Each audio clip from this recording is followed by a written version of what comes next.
বলেন তো পৃথিবীতে সবচাইতে 365 দিনের মধ্যে শ্রেষ্ঠ দিন কোনটা? আরাফার দিন।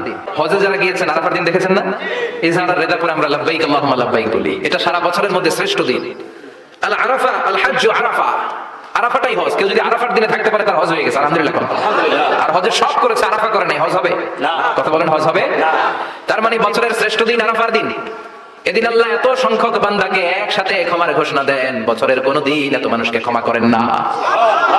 আবার শয়তান ওই দিনে এতটা লাঞ্ছিত বোধ করে, এতটা অপমান বোধ করে, বছরের কোন দিন শয়তান এত অপমানিত হয় না। এজন্য বিশ্বনবী বলেছেন খায়রুদ দুআ দুআ ও আরাফা, সবচাইতে শ্রেষ্ঠ দোয়া আরাফার দিনের দোয়া।